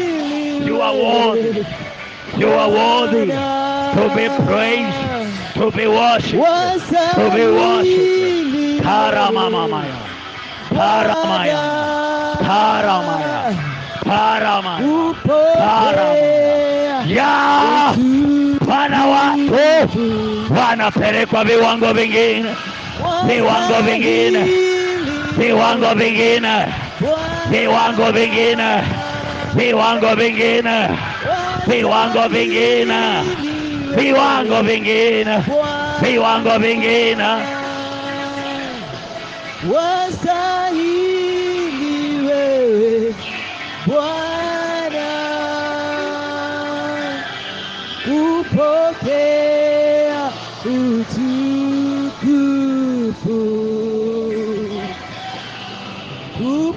kupokea utukufu,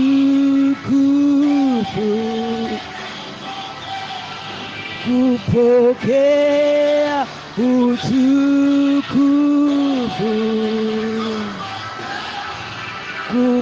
kupokea utukufu,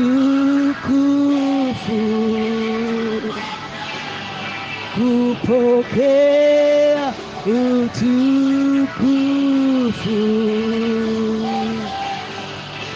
kupokea utukufu,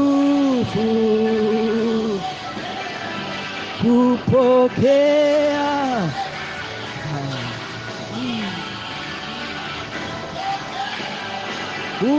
kupokea utukufu, kupokea utukufu.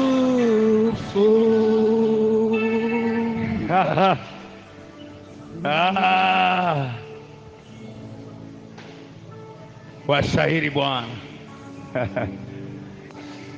You are worthy to be praised.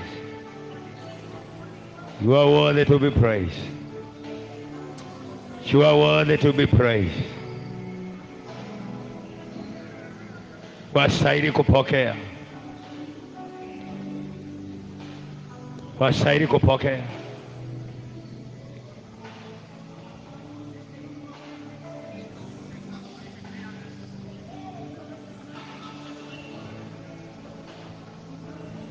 Nataka nikuite mbele.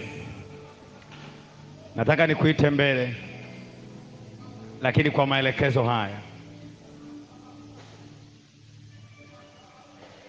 Reso palagadia. Repos kapalada. Tarabayata baladia. Sotalamayata ba. Reikasko baladia. Nataka nikuite mbele kwa maelekezo haya. Nataka watu ambao, kundi la kwanza ambao watasimama mbele kabisa hapa, wala ambao wanasema, mchungaji, mimi niko kwenye viwiko. Mimi niko kwenye viwiko. Sijawahi kunena kwa lugha. Sijawahi kupokea nguvu za Roho Mtakatifu. Just a man. Mimi ni mtu wa kawaida tu. Nipo kwenye viwiko.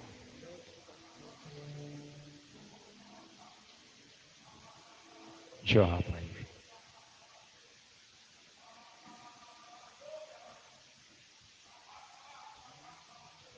Why basi mimi?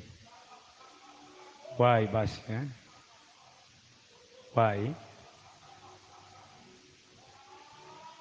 Why? Usijishauri sana.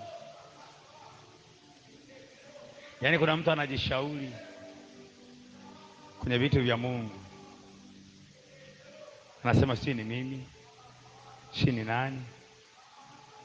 Nimejaribu ku-explain. Wala ambao bado kabisa. Panga. Taka laini moja tu. Laini moja. Laini moja. Laini moja. Reso talam wastahili wewe.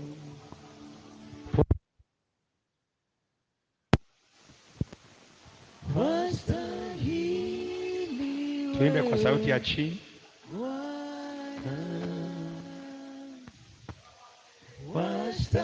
Wastahili wewe Bwana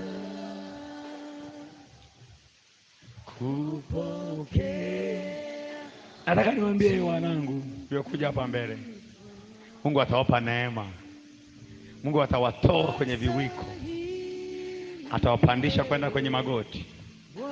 Atawapandisha kwenda kwenye viuno.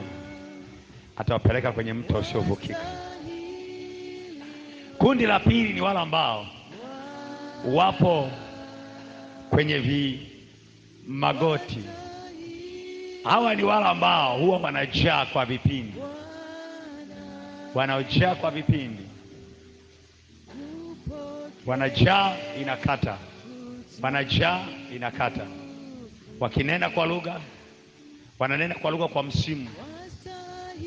Ni mpaka kulazimisha njoo nyuma yao. Reso talamaya. Rikaramaya ndala. Karamasharamara. Karavaya taramaya.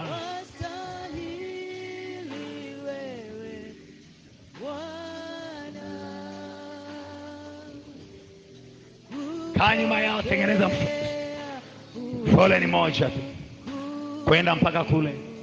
Sijali. Kaa kwenye laini ile niliyotoa maelekezo.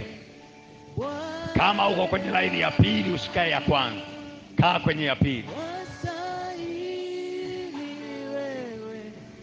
Bwana uwastahili. Wewe ambaye hujawahi kunena kabisa kwa lugha, njoo hapa mwanzoni. Wewe ambaye umekuwa ukinena lakini haina mwendelezo, njoo kwenye hao wa pili. Shika maelekezo hayo anayokupa, na ukitaka uweze kupata kitu, shika maelekezo unayopewa. Saidia nyingine hiyo umeona. Saidia nyingine kama hivi. Salama ya talabaya. Yeso talaba baba baba.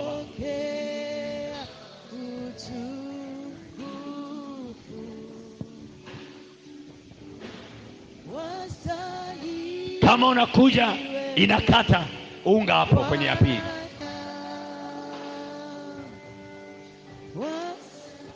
Hili wewe Bwana wastahili, wewe Bwana kupokea utukufu, wastahili, wastahili mwana kondoo. Resola batabaladi, ndio Bwana wastahili, ndio Bwana wastahili, wastahili mwana kondoo kupewa utukufu na heshima, kupewa mamlaka na nguvu, kupewa utukufu. Utukufu na wewe, mamlaka yana wewe, nguvu ina wewe. Karama ya ndana mako.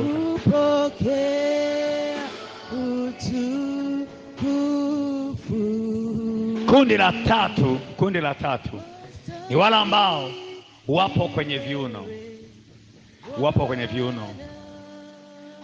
viuno, maji ya viuno. Ni wale ambao wananena lakini sio na yenyewe na mwendelezo, ila wamejaribu tu ku update kutoka kwenye kundi la pili, angalau wamefika mahali fulani, mahali fulani kwenye level ya kiroho. Unga hapo sehemu ya tatu,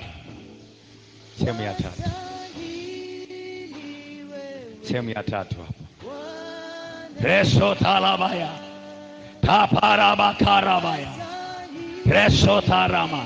Ninaelewa kuna watu hawana makundi, hawatakuwepo mahali popote, au mimi sina shida nao, lakini na shida na wale ambao tupo tayari, tupo pamoja nao.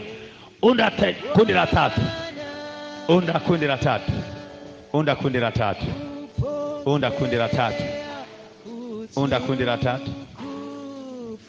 Naelewa kuna mtu mwingine hajapita mbele na hawa hajawahi hata kunena kwa lugha, kwa hiyo hajijui yuko wapi. Huyo mimi sina shida naye, kwa sababu hana maelekezo. Mtu ambaye hakushika maelekezo na hajajua maelekezo gani, hata ukifanya chochote hawezi kupokea, kwa sababu kupokea kunahitaji maelekezo. Ndio Bwana, njoo kupokea utukufu. Tengenezeni kundi moja, mstari moja. Kama huko wamejaa waje huku. Nataka mistari mitatu peke yake, usitengeneze wanne. Njooni huku ambao mko nyuma ya mstari, njooni huku hivi.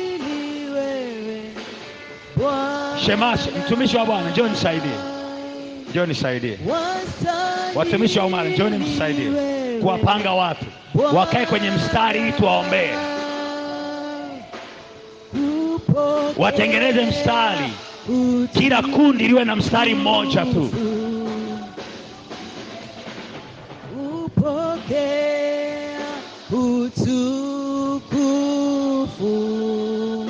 Panga hapo huo watatu. Kama uko kwenye level ya tatu, panga watatu. Panga ya tatu. Karama ya tarama sekata. Rikarama ya ndama. Sharabarabaraba. Shakarabayanda ramas. upokea Sharabarabarabara. Sharabarabarabara. Oh.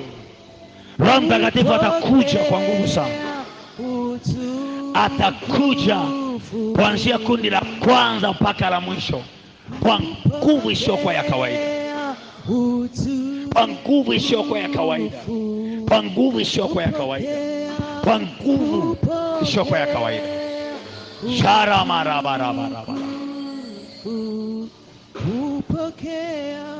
kupokea utukufu.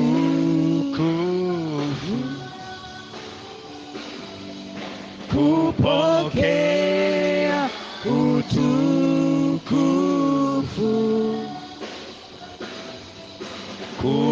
Kupokea utukufu.